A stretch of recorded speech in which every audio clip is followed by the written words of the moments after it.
Hey, everybody. Welcome back to another edition of HR Famous. Before we get started, we're pretty excited to announce our first real sponsor. Now, if you've been a listener, I would say we had real sponsorship because we had the great people at Kinetics and also HRU Tech. But those are our companies, so we just kind of like threw some love and that way. But we actually had a vendor step up and want to be a long-term sponsor and give us money and do all those great things for us to come out and talk about their product. And that product is HireTool. And so you're going to ask, what is HireTool? And basically they are an AI-powered candidate search and data hub. So what is that? Well, HireTool is a candidate search and data engine for all those sourcing and recruiting efforts that you have. It integrates your tech stack, your ATS to complete, kind of all the top of funnel solutions. And it sources across 750 million profiles, not 750 profiles, 750 million profiles.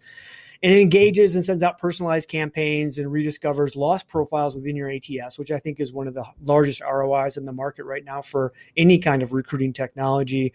KD, JLee, my team actually went through and used HireTool for a bit, and it's pretty damn impressive for what you get and for the things that you have to go out and try to do. And so we're excited to have HireTool with us, and we'll continue to talk more about them as we go. Now, on to the show.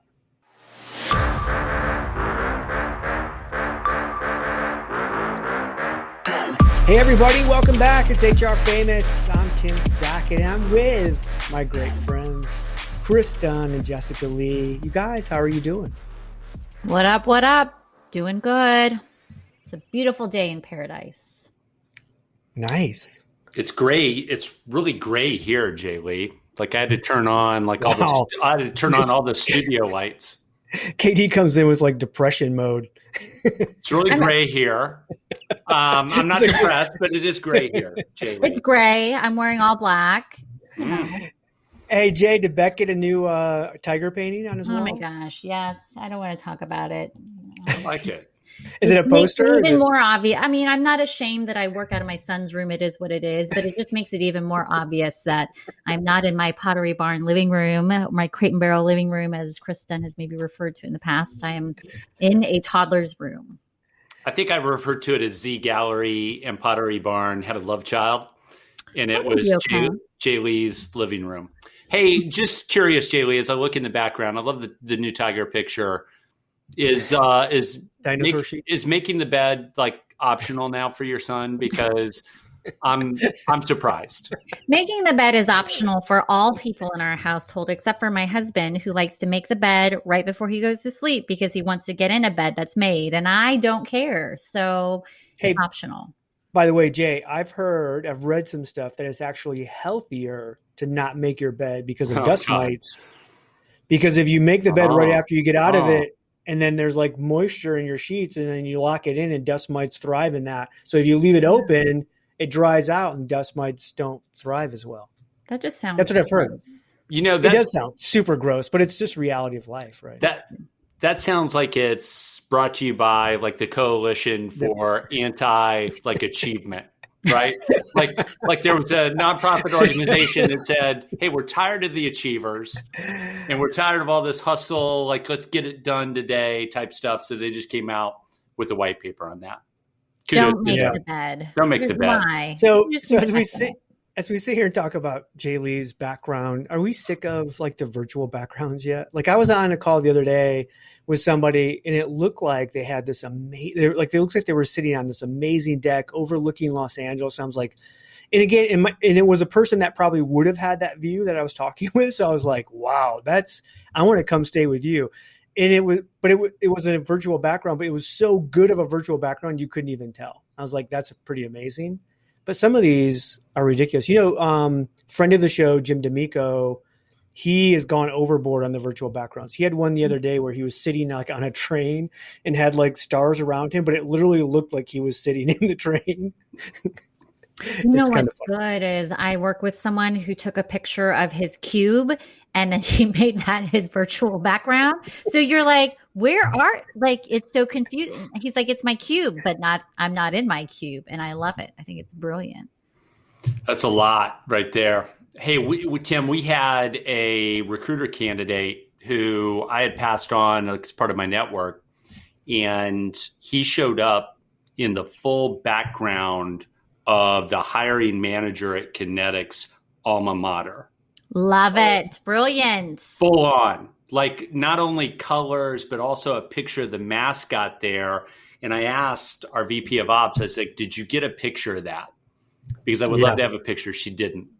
Apparently it's bad for momentum if you hold up the camera like to a candidate and go, you gotta do screenshot it. Hello. Yeah, I've mastered. on. Put your mic on mute, take a screenshot, unmute so that you can sneakily capture it. Can't you just see JLee doing that and her lips kind of purse up as she's like taking the screenshot and she's going, Bip. By the way, what would be even more clever is someone's going to show up in an interview with KD someday, and in the background, it's that calendar, like behind them, where Chris is on the calendar, whatever month it is. From India, yeah. I can't wait. I can't wait. No, the better one would be like a full life-size photo of like Chris's family, but the guy's in place of Chris. That would be creepy, but if he put himself on the end of the family, that would actually kudos to him. Replacing me is kind of bad form. The calendar is a great idea as well. That Love one it. would be amazing. Yeah. Hey, I think one last thing about the virtual backgrounds. Like, I want to see somebody get to real life. Like JLee mentioned, somebody took a picture of their cubicle. I don't know if I like that. I want to see them at a Starbucks with like a stressed out barista, like picking at their armpit or something and really like digging in. That's gross. I used to have one where I was in the is zone. Like they do this thing like with the is zone and they're all right here. And I was like, that was my background. And people like that got that, knew that, loved that. But yeah, I think it's the ones I don't like are when like there's certain corporations, and I won't name names, but they force their people to use the corporate virtual background no matter where they're at. Right. So it's a consistent kind of thing. So notice that with some Indeed folks, by the way. Yeah. It's like you're just gonna call them out. You don't care. Well, I mean, it is what it is. Maybe it's a corporate thing, or maybe it's not. I think we probably spend enough money with Indeed where they'll tolerate it. There's a bigger story there for another day. So we have a couple topics today. We'll get right into them. In the first one, I don't know how much you guys know of this lady, Naomi Osaka. She is a Japanese professional tennis player. She just actually back, I don't know when it was, just like a month or so ago, maybe 2 months ago, she won the Australia Open by beating our own U.S. Serena Williams, who's an amazing person in her own right. And she got interviewed at the Australian Open. After she did, she was super humble. And she was just, I mean, she's like a fan of Serena's, right? So she got to beat her kind of like legend, hero. And so it was very humbling for her. And she's very soft-spoken. She's part Japanese, part, I don't know the other nationality, but she lives most of the time in America. So her English skills are perfect. She's not, and she doesn't look necessarily prototypical Japanese. I feel like I'm going down this path. I'm going to get myself in trouble by just explaining who she is for those who don't know. You're okay. Massive endorsements, like sponsored by everyone. Sponsored by everybody. So, but she has admitted that she's very, has anxiety. She's very nervous about speaking to the press. And so she was in a recent, I think it was the French Open. And she decided like, I just can't do it. Right. She was having high anxiety. She just decided to, instead of, and I think she got fined, but instead of like going through and trying to play, she just decided, nope, I'm going to withdraw and I'm going to leave. And it kind of blew up into this big kind of mental health kind of awareness. Right now, people came out in support of her and like, oh my gosh, we shouldn't, force athletes to have to do this. And like, it got through this whole mental health thing. So the three of us were kind of going back and forth on text messages like we do and talking about it.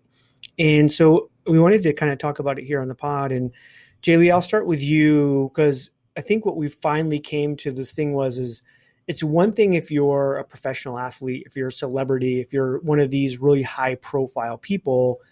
It's another if you're doing this and you're just a run of the mill in the weeds worker bee every single day making, $20, $30, $40, $50 an hour, whatever it is, trying to make ends meet, also trying to then come through and say things. So JLee, what's your take on Naomi and the mental health side of kind of being forced to do things as part of your job, which I would consider that's kind of doing a press conference is kind of part of her job. Yeah. I mean, whether it's Naomi or I'm going to put Prince Harry and Meghan Markle in this same bucket. Oh, yeah. Yeah. You've got these people who are in high profile roles. And first of all, I can't imagine what it's like to be 23 and at the top of your game in the way that she is with the amount of pressure that's on her. She's so talented, but all eyes are on her, right? And she is going up against her idol. She's got all these endorsements and millions of dollars on the line. That's a ton of pressure. And so for her to have mental health struggles because of that, or that are underlying and are exacerbated by all of that, I feel for her. At 23, I was a hot mess. And I can't imagine dealing with what she's dealing with.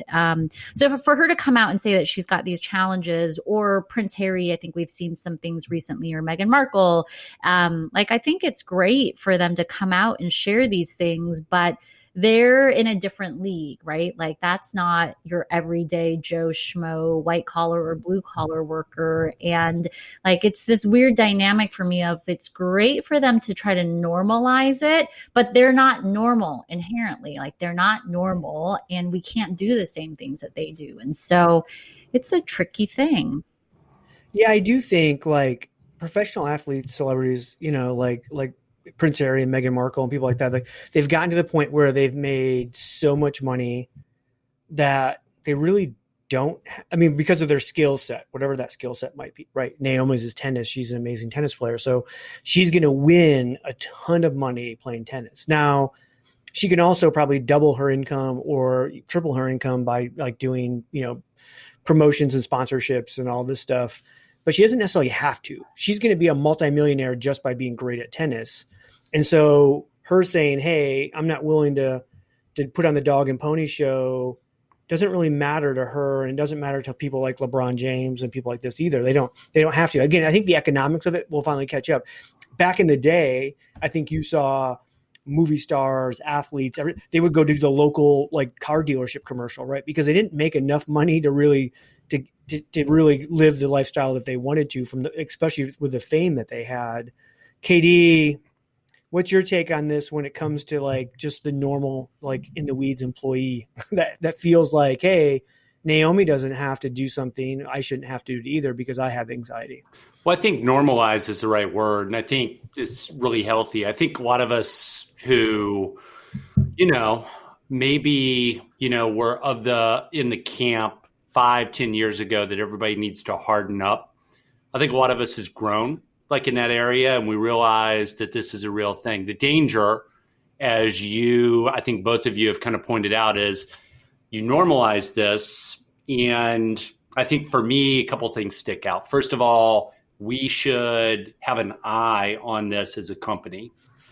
However, to both of your points, she's different than the suburban mom or dad with 3 kids, and one just started college.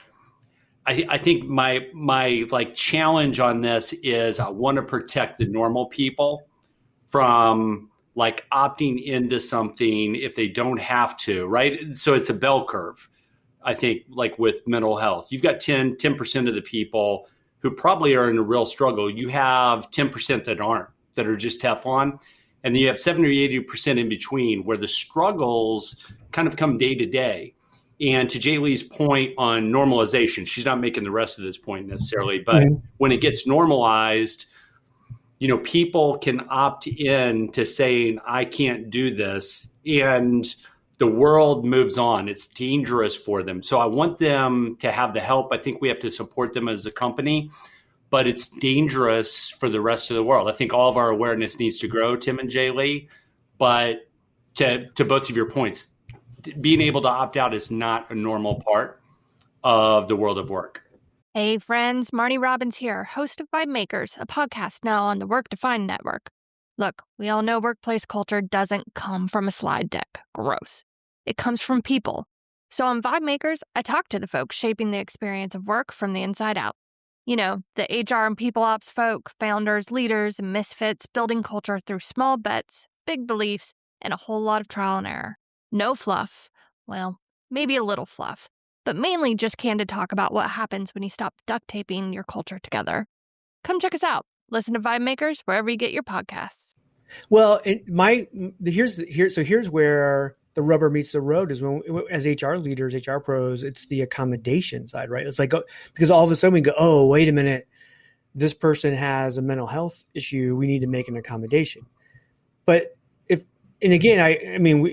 for those actually validated things, yes, you have to, and you go through your processes and you do all the things you have to do.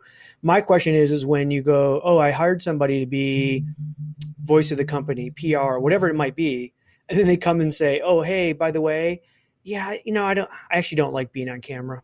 I don't like talking. And you're like, we kind of hired you to do that. You're like, yeah, well, I went to a doctor and I have anxiety. So you have to make an accommodation. I think there's where we go, wait a minute, how the hell are we going to deal with this thing? Yeah, I think you're right. I think, the smart managers, and I can't really you're bringing up like the person that, to your point, comes to the doctor for an accommodation. I think that's like the 1 or 2% of people that are feeling this. And I think I think that is what it is, right? We'll have to deal with that. I'm assuming all of it's real. But, when you think about the pandemic, I do think that we're coming off a different time. I think there have been a lot of different stressors in people's lives, but the work goes on. My big thing on this is I think there are a lot of companies that won't do anything on this. And I think there's a lot of leaders that won't do anything that are under pressure themselves, are going to continue to push for results.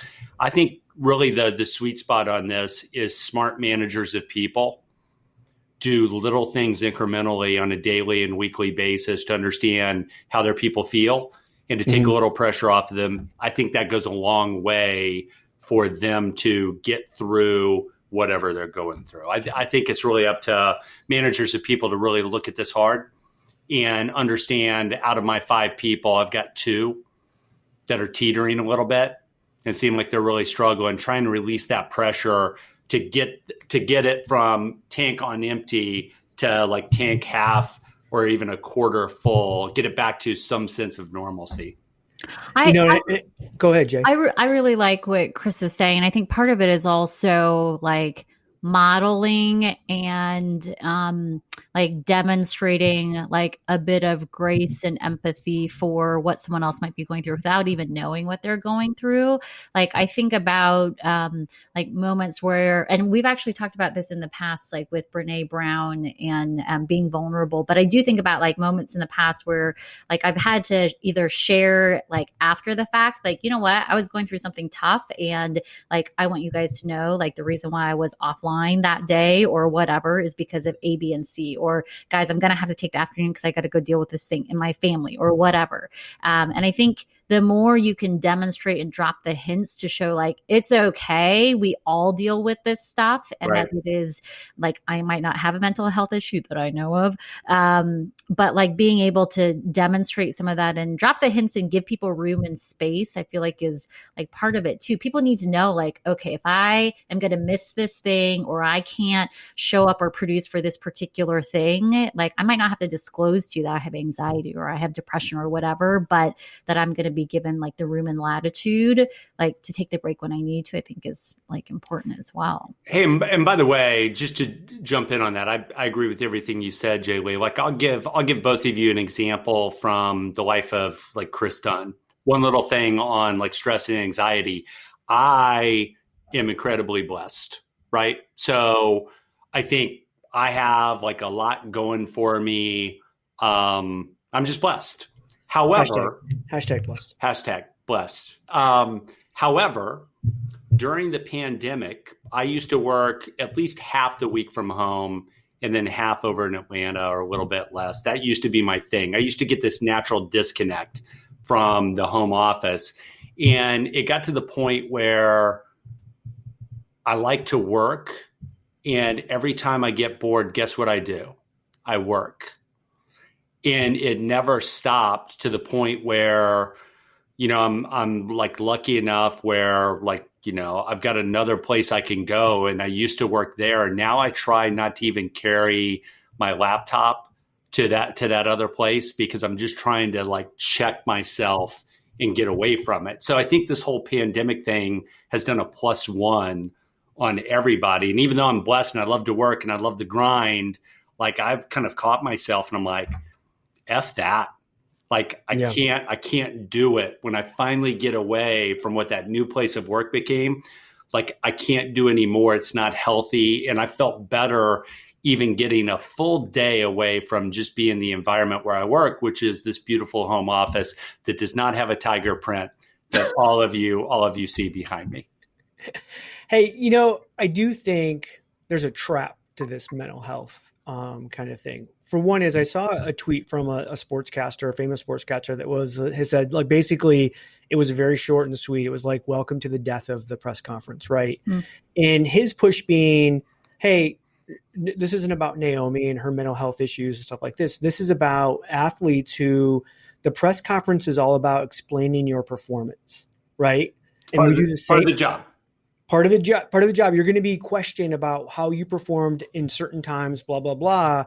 And by the way, this is the most uncomfortable part of being an athlete, that you actually have to be held accountable to your performance.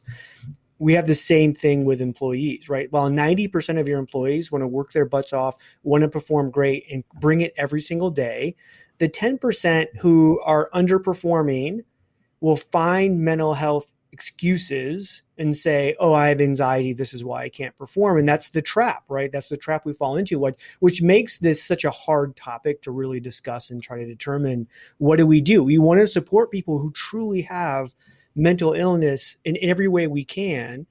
At the same time, we know as HR leaders and pros, people will take advantage of this. And it's the worst people that we have working for us. Hey, and that's always a struggle. By the way, you said press conference. JLee, try this on for size. The press conference for tennis players or anybody in that realm, the equivalent of that in the corporate world is a weekly one-on-one where your manager is digging in.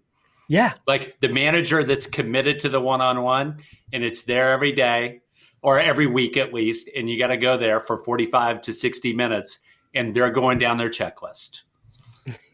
Right? It's the same. And if it's with me, I want the agenda and the updates at least 24 hours ahead so I can pre-read and be ready to dig in. To ask smarter questions as the corporate journalist. Absolutely. Yeah. A little behind the scenes HR famous talk is so we constantly send each other stuff. We send each other articles, we send each other links from social, blah, blah, blah. And we, talk about it. One of the things that I send you guys constantly that drives me crazy is when we find an HR pro on LinkedIn who is 100% all in on, you need to support every single person that comes to you, every employee that comes to you with a mental illness.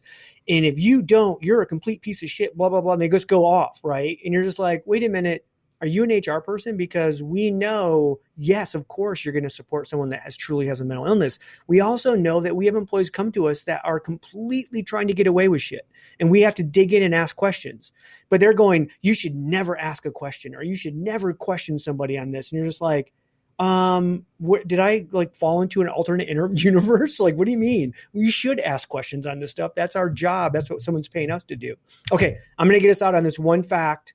And then you guys have to let me know if you've ever heard one of his songs. Naomi Osaka's boyfriend is none other than the rapper Cordae. Now, not a household name, but hugely famous in the rap world, hundreds of millions of views on YouTube. And I really love his stuff. He's got some great songs, but anyways, Cordae, ever heard of him, you guys? I'm so out of it. So the funny part of the story is when he met Naomi Osaka, he had no idea she was a tennis player. So it was kind of like these two famous people coming together. He's not out of the ATL, correct, Tim? I think he's West Coast, I believe. Yeah. Well, so it doesn't. Yeah, it's not on my radar. Won't hit your.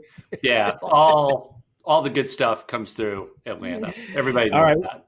One short topic, and I'll get us out of here. It was in the news recently that LinkedIn, which is obviously got bought by Microsoft for an ungodly amount of money, like I don't know, $20 billion or $1 billion.